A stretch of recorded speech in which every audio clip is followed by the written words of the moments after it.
So, welcome, welcome. I'm going to start with a chant. Shivaya. Om Namah Shivaya. Namah Shivaya.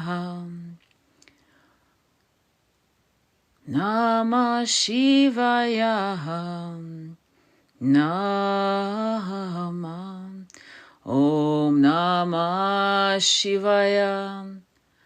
Om Namah Shivaya. Namah Shivaya. Namah. So we're going to do a live on, we're going to read a little bit of the women. Hang on, let me give you the exact title. The Woman with the Alabaster Jar. I was reading it when I was in California, and then packed it away like an idiot. And it is an incredible book on Mary Magdalene. I've tried to read Megan Watterson's on Mary Magdalene, and it's too involved with her, and I feel like Margaret Starber was actually channeling for real. So we're going to do some readings on what to do. We're going to be talking about the full moon tomorrow. It is at, I don't have the exact time, but it's at 4 a.m. in the morning is when it's reaching its zenith. And you may want to get ready for that. Yep, put your alarm clock on. I'm going to do it, freezing my ass off, trust me. But I will do it because it is the last one. I remember one New Year's Eve in the snow. I went out in the snow and created my intentions for 20... It was for the year, it was for 2018. I just remembered. So, trust me, these ancient wisdoms that we've lost because of orthodox teachings has been a deficit to us as high priestesses and goddesses and so forth. So, I'm going to read what fell open because this is what I do. By the way, I never prepare for these lives until the last bloody moment. So, that should give you a clue that it's okay to fumble. Just don't worry about it. Just do your thing, right? All right. So this is page 38, which is the muzzle lion. This is insane. Oh, shit. Okay. You know how I'm into numerology, right? This is one of the things I do when I do a foundational reading for Twin Flames. First thing I do is numbers because I have to understand your karma and karma, right? And their karma. So 38 is the muzzle lion, right? 3 plus 8 is 11. And isn't that funny? Because what I'm about to read will blow your socks off. That's number one. Number two, 1 plus 1 is the high priestess in tarot. It also represents, you're not going to fucking believe this, the moon. So apparently I have to read this page because it fell to that page. And you know I never really often tell you the page number, okay? So let's do it. Jesus the bridegroom, Yeshua the bridegroom. The people of Palestine had long awaited the coming of a Messiah, God's anointed one, to save them from the oppression of Roman tyranny and the illegitimate and despotic rule of the capricious Herodian rules. The hope of many Jews was that a Davidic Messiah would come from the power to cut down the enemies of Israel. Their prophets had foretold it. The purist religious community at Qumran and the political radical zealots lived in daily expectation that these prophecies would be fulfilled. After the death of Yeshua, interpretation of the words of the prophets shifted away from a worldly kingdom, which had been their hope, to a postponed heavenly kingdom in an age to come. My friends, we're living that age to come. The suffering servant images from Isaiah, the metaphor of the obedient lamb of sacrifice, would return in glory to save the oppressed, became the prevailing myth of the Christian movement in the latter half of the first century and ever after. But Yeshua himself seems to have understood his own role as that of the representation of Yahweh. As the heavenly bridegroom of Israel, as anointed king and faithful son, he is sacrificed for the sake of the community. The evangelist Mark carefully sets the stage for his revelation of Yeshua as the bridegroom king of Israel. He recounts the arrival of Yeshua in the environs of Jerusalem prior to the Passover. As they approached Jerusalem, Yeshua sent 2 of his disciples ahead to Bethany to procure a colt which no one has ever ridden. Mark 11:2. They threw their cloaks over the colt, and Yeshua rode upon its back into Jerusalem. The people spread out their cloaks and branches along the way and proclaimed the coming kingdom of our father David. Mark 11:10. This even fulfilled the Masonic prophecy found in the book of the Hebrew prophet Zechariah. Yeshua did not just accidentally participate in his riding on the colt, was a conscious symbolic action by which he deliberately and irrevocably proclaimed his Masonic role. Rejoice greatly, O daughter of Zion. Shout, daughter of Jerusalem. See your king come to you, righteous and having salvation, gentle and riding on a donkey, on a colt, the foal of a donkey. Zech 9.9. In the time of the book of Genesis and Chronicles, it was customary for the charismatic leader who came in peace to come riding on a donkey, whereas a warrior king rode a war horse and came bearing arms. King David arranged for his son Solomon to ride his own royal donkey to his anointing as king of Israel. Mark's Yeshua proclaims his mission as king of peace by riding the colt of a donkey on his entry into Jerusalem. But he was at the same time claiming to be the heir of David, an action of tremendous political significance. He was proclaimed the fulfillment of Zechariah's prophecy. Your king will make peace among the nations. He will rule from sea to sea. Zech 9.10. The woman with the alabaster jar. Bethany is a small village located on the southeast spur of the Mount of Olives. In Zechariah 14, we find the apocalyptic expectation that when the Lord comes to save Israel from her foes, he will come to the Mount of Olives. On that day, his feet will stand on the Mount of Olives east of Jerusalem. The prophecy elevated the Mount of Olives to the site of Masonic expectation. It was Bethany on the Mount of Olives that Yeshua returned every evening, the song and the cult of the bridegroom. Some modern scholars believe that the Song of Songs was composed as part of the Sumerian fertility rites of Dumust. Now, again, remember, okay, this book was written by Margaret Bird, the woman with the alabaster jar, and she's an amazing writer. So some scholars believe that the Song of Songs, have you guys ever read the Song of Songs? I'm actually not Christian at all. I follow Yeshua, Buddha, Krishna, the Bodhisattvas, Mary Magdalene. I can't take a knee to any one religion because they've, no offense, all fucked up and they've harmed people. So what I follow are the avatars, not the religions. Does that make sense? I can't follow a religion. I've seen too much injustice in the name of a God that was from, we understand, was most likely an Anunnaki. But if you've never read the Songs of Songs, it is actually gorgeous and you should read it. It's actually quite beautiful. It's probably, yes, the same. Yeah, a lot of us are turning our backs on 2,000 years of oppression. I'm sorry. We're not buying it anymore. And thank God we're not. Let me go into Songs of Song was composed as part of the Sumerian. Did you get that? Now, where do we get the Sumerian? The Sumerian tablets that were translated by Zachariah Stitchin. He's the best translator of the tablets. No scholar would deny that, number one. And there we find how we were really made as Homo sapiens, okay? And how we were created by the Anunnakis.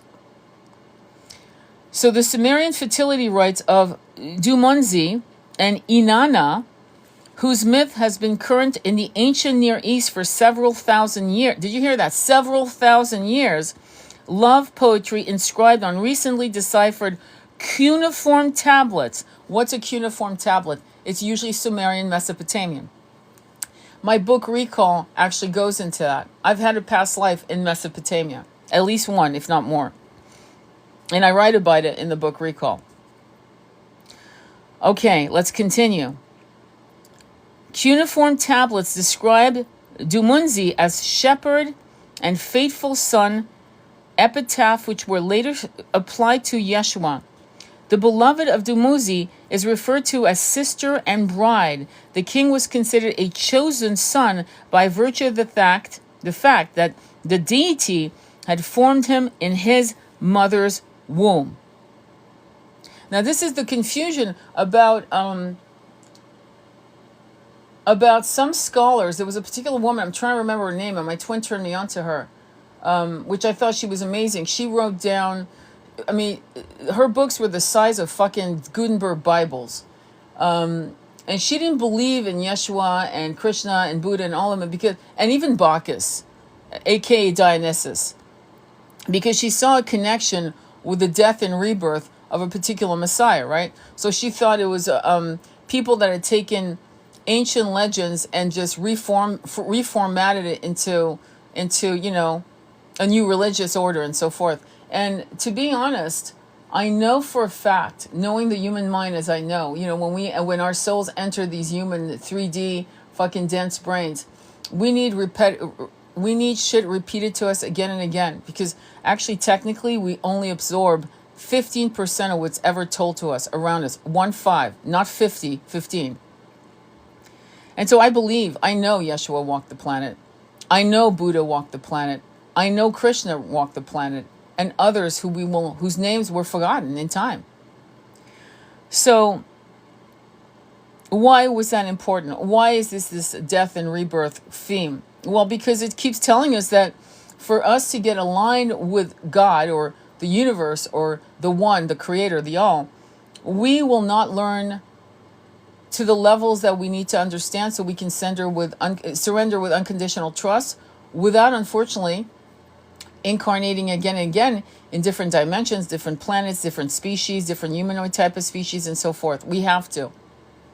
Anyone that says that a 2-year-old dies of a fever and that's the end of her life, or a 3-year-old, of leukemia, is barking up the wrong tree. So this recycling, which is actually shown in the 4 seasons that we have on most of the parts of this planet, or 2 seasons, there's a death rebirth constantly. It's a theme that constantly rides the wave of these realities that we live in. And so it's like, no shit, of course, that's going to be a recurring theme. He was anointed for his role, which included the ritual of death and burial. It was the duty of the king to be reunited with the goddess Mother Earth, Inanna, also known as Pachamama. After the marriage, Dumunzi was ritually tortured, killed, and buried, ensuring regeneration of the crops and herds. You see that with Bacchus, by the way, on the side note. It's called the Bacchanalian Feast, and the Bacchais who follow Bacchus, term from limb to limb. This is actually Greek, okay? The king could not be allowed to become old or weak or to lose his strength and vitality, for the life of the people was a reflection of his virility. Interesting what happens with King Arthur. Same thing happens. What happens? The sword of Excalibur is betrayed. I'm trying to remember exactly the story, but what I do remember, there's a betrayal with the sword of Excalibur. King Arthur's heart is broken from the betrayal of Lancelot and Guinevere, and he becomes sick, and the land becomes sick. Do you remember that? I don't know if you guys remember that. Watch the movie Excalibur. It's a fucking amazing movie to this day, made in the 70s. If his power and strength were to ebb, so would theirs. In some rites, the tortured king was entombed and then resurrected after a brief period, normally 3 days.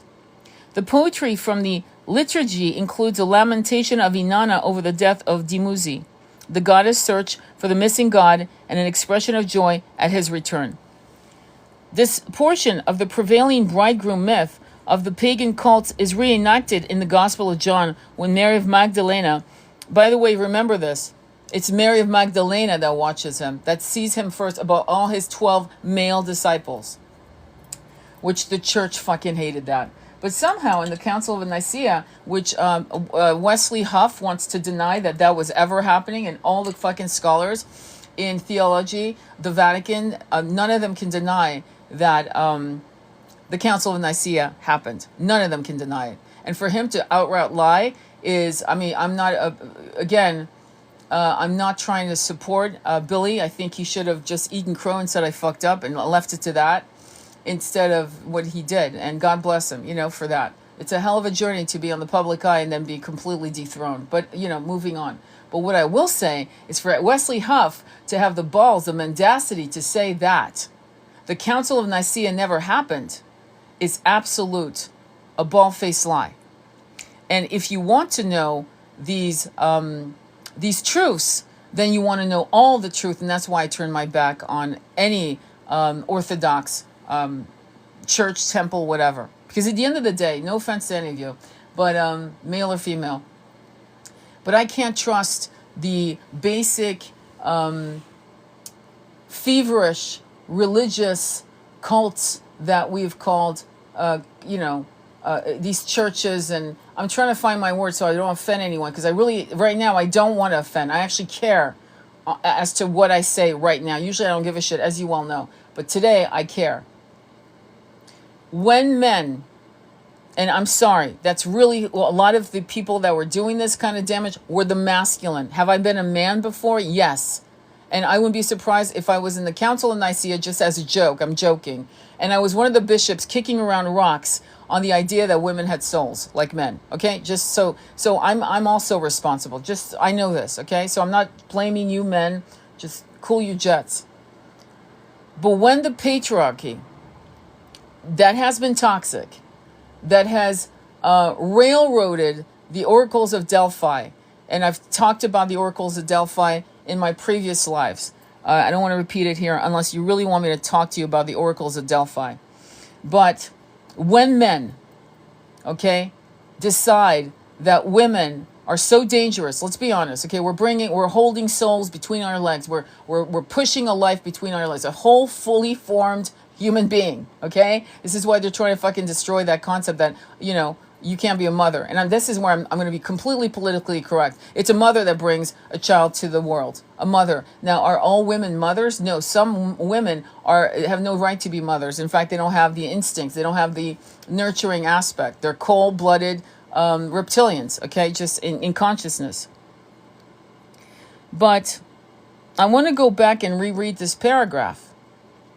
Because for the fact that in the Council of Nicaea, they allowed this. Some bishops sat there and going, we can't remove this. Let me reread it so you understand where I'm coming from. I'll go back.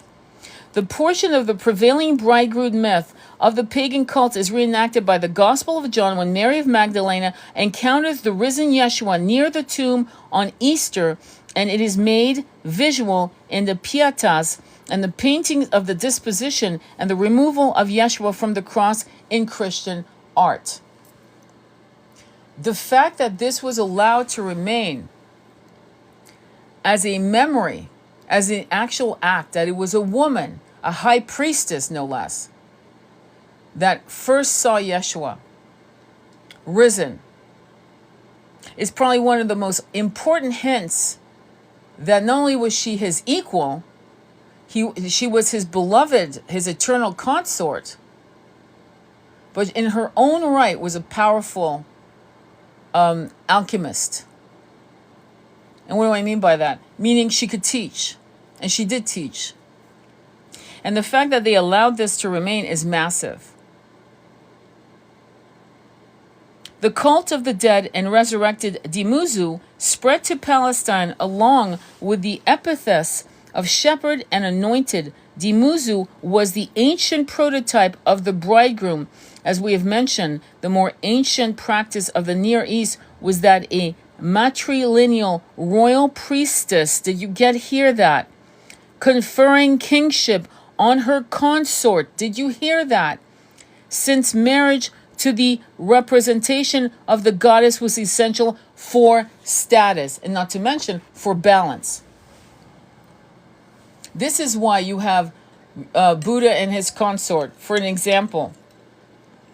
Remember, much of this, Christianity as we know it, Buddhism as we know it, much of these teachings were oral for like 400 to 500 years.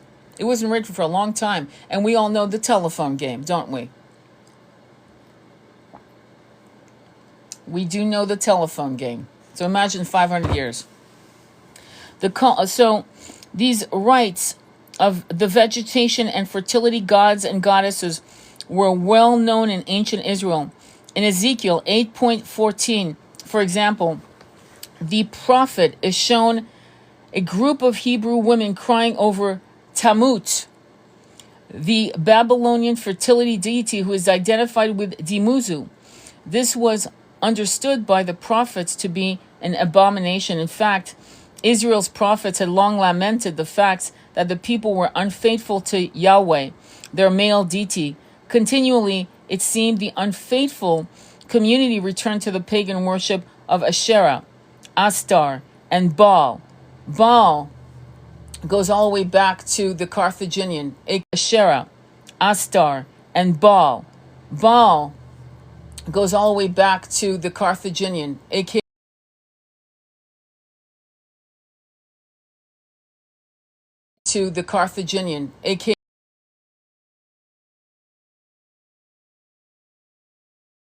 Phoenician. They were maritime. They came out of Greece. Queen Dido was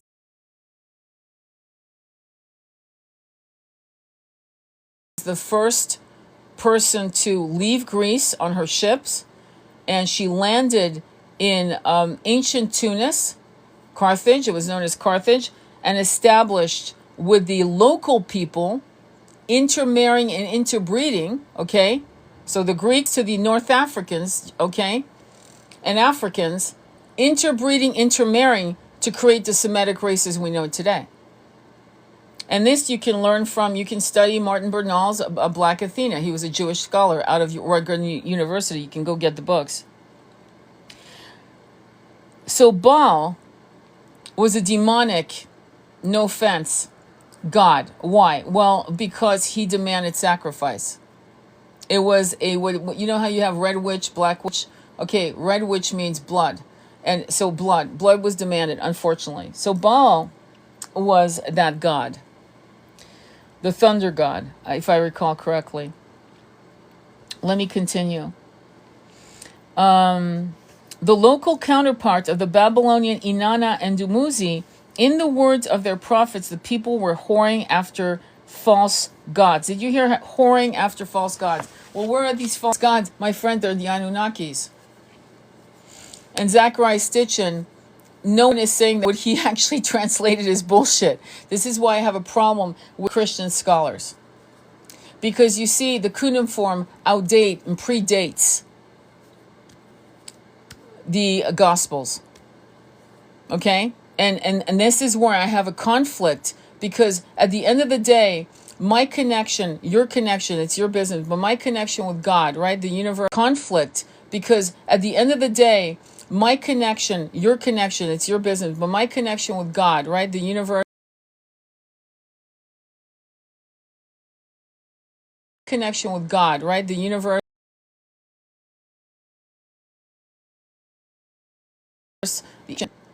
based on truth, not bullshit. Like, don't tell me Santa Claus exists. Tell me the truth. Tell me the truth about the sacred marriage between Yeshua and Mary Magdalene. Tell me why you decided to separate the divine union of a masculine and a feminine in the divine level. Why would you separate them from us for over 2,000 years and shame us on the concept of Eve eating the forbidden fruit of knowledge? And basically almost, giving us a sense that whenever we were incarnated as females, we were being punished. And then that a female was less than and could not think and could not be intelligent and could not articulate concepts, could not teach. There are still places where a woman cannot be a guru. To this day. There's something wrong here. And so many of us have come back as women to right the wrongs of the bullshit we did as men. So you men need to help. Because you also were women under the sword of the toxic patriarchy, and I'm going to add toxic matriarchy. There were women who supported this shit because of their own jealousies against other women. We know why the witch hunts happened. It wasn't so much that they were afraid of the demon in a woman. It was that they wanted the land, that the woman was beautiful, that she was a healer, that she was powerful, independent. All the things weak women don't like in other women. right? And so there's been a huge support of, subjugating. So I highly recommend this book. Again, Margaret Starbird, The Woman with the Alabaster Jar, and it's Mary Magdalene and the Holy Grail. It's an incredible book. Fucking badass. And that's the book I would suggest. I will go and go ahead and do a reading. The full moon is tomorrow. Please put your alarm clock on as your high priest and high priestesses. If you're in the East Coast, fucking, dress up, my friends, and put your earmuffs on and get ready to rock and roll with your mala, your crystals. Put your crystals out in the snow. Do your thing, and get things going. I'm being told to pull an oracle card from the deck, Earth Warriors. I have a client in a few minutes. Not a few minutes, in about, I don't know. Anyway, we'll see in a minute. But any questions or comments? Did I miss any of you guys saying anything? Because I'm sorry, I never look down when I do these lives. Hang on.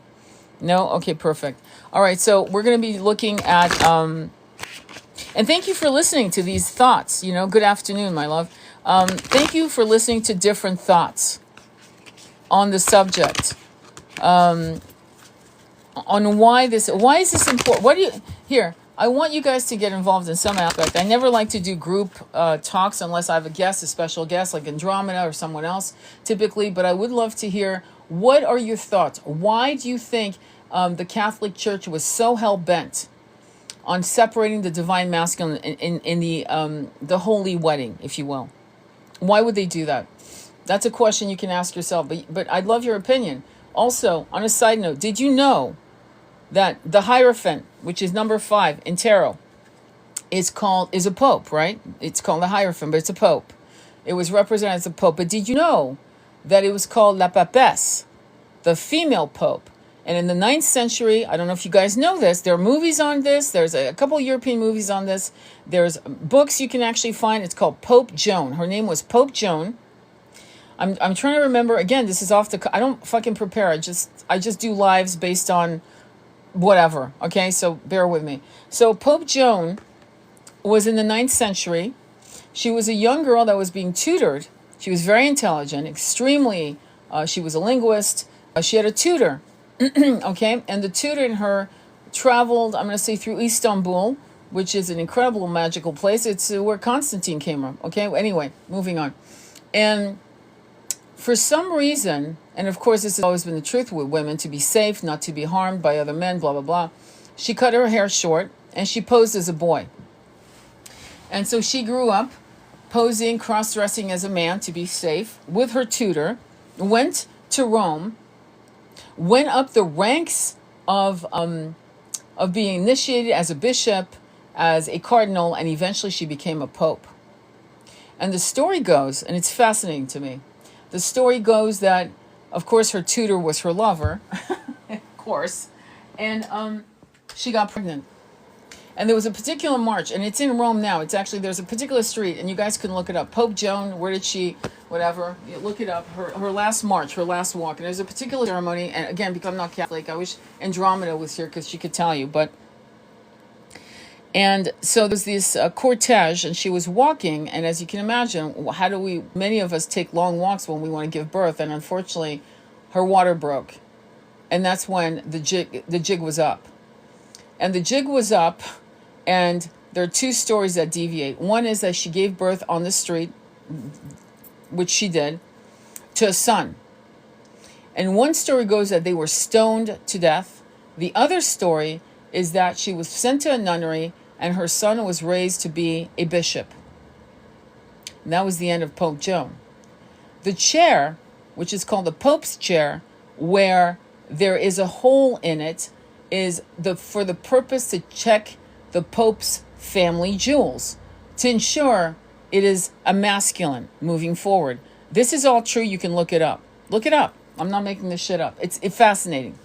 So this was in the 9th century. And we've had some badass females out here. And it's interesting how we have all these screenplays, a second fucking Gladiator 2, which, God bless Ridley Scott. I guess he needed the money. I don't know, but whatever. But the point is, that's a movie I'd like to watch. Pope Joan, that's a screenplay. I'm sure it's flying around Hollywood, but no one will touch it, okay? And these are the kind of stories, as women, we need. We need stories about Eleanor of Aquitaine. We need new stories. And we keep being sold the same fucking stories 20 years later. Like, I love Jane Austen, don't get me wrong. But how many fucking versions of Emma do I really need today?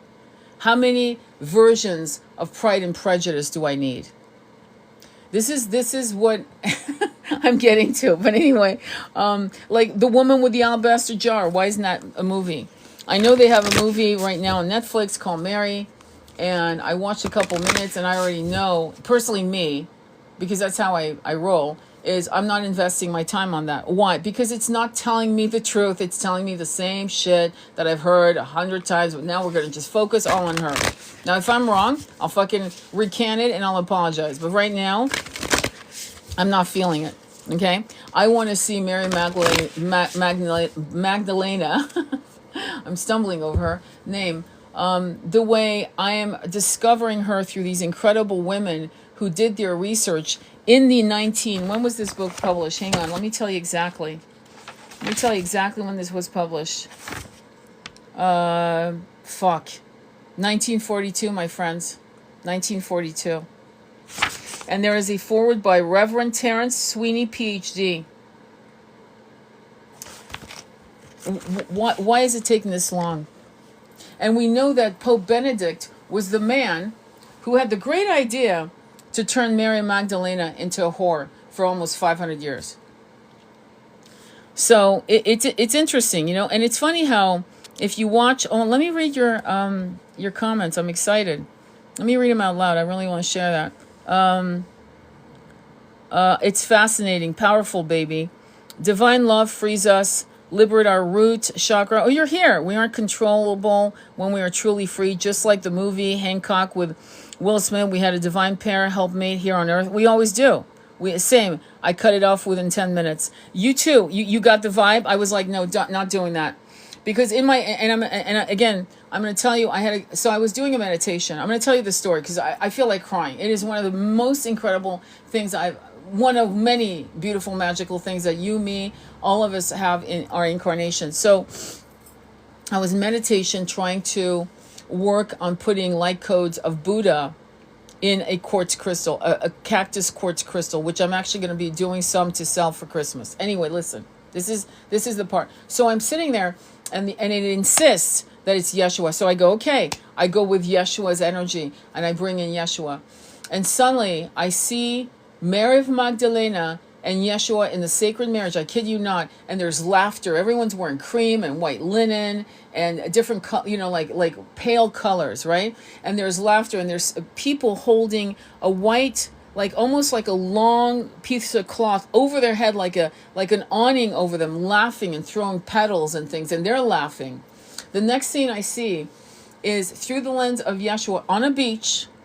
Now, this was before I knew anything about how the West Bank was set up in Gaza and beach and this and that. I didn't know that. Okay, I just so you know.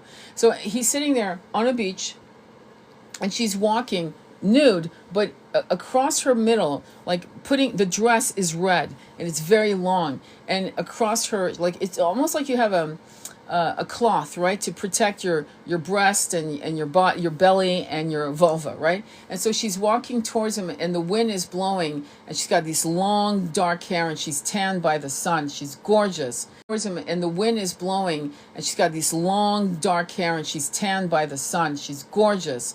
And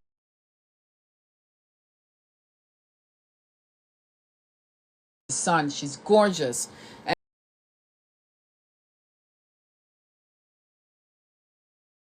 And long, looking towards him, and the first thing that struck me was red.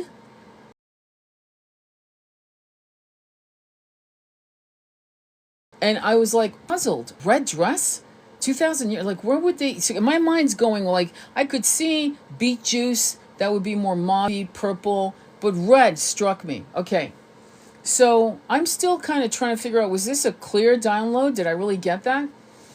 6 hours later, I'm watching an interview with Regina Meredith and Freddie Silver on the Knights Templars. And he's going right into, and suddenly out of nowhere, he says, and Mary Magdalena was part of the ISIS high priestess, and they wore red dresses. I almost spat my tea. I couldn't believe it. So I say this story again and again because it is such an incredible story. And guess what? They wore red dresses. And they were high priestesses. And so when we go back, and the reason why we have to almost go backwards to come back forward with truth is because in the oracles of Delphi, which was in Greece, these women would squat their yoni over a gaseous substance coming out of Pachamama, out of the earth, right? And something was happening where they would go into, I'm not going to say hallucinations. It would take them into an altered state of consciousness. They were psychic. They'd been taught to be psychic, telepathic, so on and so forth. And they would have images of what was going to happen in the future, like what wars could be won, who would be born, what name a person should be, why, on and on and on. And there was a purity to that. And great men, meaning powerful men, influential men, would come for counsel. Women, men, noblemen, and the peasantry would come for counsel. And at some point, because people understood that there was power here, that these women, these high priestesses were incredibly powerful, again called the oracles of Delphi, Delphi, and they decided to bastardize and to subjugate them and to force them to say what they wanted to say. So for example, if a man had conquered a land, he would force a high priestess going through the whole motion of, like she was in a trance state going, yeah, he's supposed to be king, it was foretold, that kind of shit. And then it just went into massive, the integrity and the purity was lost over time. And then eventually it collapsed, as you probably know. And so it's interesting that we are at a place right now where we are claiming all the truths, and the Wes Huffs and other men like him who claim themselves to be scholars. See, a scholar, to me, to give the title of a scholar, is someone who has a 360-degree view, not a myopic view that's a sliver of 45 degrees. That you're not a scholar. You spew propaganda. You're going to only look at your books. You're not going to look at scriptures, scrolls, cuneiforms, downloads, ancient scripts and stories, and lost knowledge. You're going to just promote your shit at a 45-degree angle. A true scholar has a 360-degree angle because a scholar wants the truth. A scholar, the definition, in my opinion, this is my humble opinion, is massive intelligence and massive curiosity and irreverence to what is considered true today. That is a true scholar. And a scholar wants nothing more, he, she, but truth. That's the mark of a great scholar. And so to spew propaganda, to keep the status quo, is bullshit. It's funny, I remember seeing a scene out of The Godfather, I think it was Godfather 3, right? Going to the Vatican, meeting with the Pope. What the fuck is that? I'm just saying. What is that? What does that mean? And it's funny how in movies drop little hints of bullshit just so to wake us up. You would think, but it doesn't work always. But anyway, so let me go ahead and go right into the oracle card message. I'm sorry I went on and on, but I wanted to finish that thought. And then let's go right into it. And then we're going to find out what the message is. Please, I will do another live tonight to get us ready for the, I might actually see if Andromeda wouldn't be willing to do a guided meditation tonight for you all to get prepared for the full moon. I think it wouldn't be about, I'll ask her. We'll see. If not, we'll do it. I'll do it. Okay. So, I'm getting middle, so I'm going to go with middle because I'm going to get to it. Okay, so the card that you guys got is 18. 18 is spiritual material conflict. It is 9. It's connected to God's perfect master number. And the card says, Kuntur Yashak, blessings from the son of Hanan Pasha. So let's go ahead and read it. This deck is from, it's called Earth Warriors Oracle, Ilana Fairchild. She's my girl, typically. And let's go ahead and read the message for you for this afternoon. Okay, let's begin. Condor swiftly brings the will of spirit to earth through the gift of powerful medicine. Despite great odds, even the face of what may appear to be an inevitable defeat, extraordinary triumph is at hand. I'm going to go back to this. Did you hear this? Even in the face of what may appear to be inevitable defeat. This is where you and many of us need to turn our backs to this concept of, well, the 1% have always been like that. The current infrastructure has always been like that. You're talking about utopia. 5D sounds like utopia. It'll never happen. What may appear to be an inevitable defeat, extraordinary triumph is at hand. Extraordinary, supernatural. This is the prophecy of resurrection. My God, I didn't even know you could. Holy shit. This is the prophecy of resurrection, of the rising of what was thought to be lost. It shall happen with unexpected and surprising swiftness. Full moon, my friends. We got to set up 2025. Your divine destiny is now held in the guiding hand of a great spiritual master. In a reading, condors are born with their eyes open, but do not have a vocal cords to speak. You have always seen clearly. Trust in this, even if you struggle to find the words to express all that you are and see. Condors reveal emotion through changes in their skin color. This is a reminder to trust what your body is telling you. Your bodily intuition is a form of wisdom.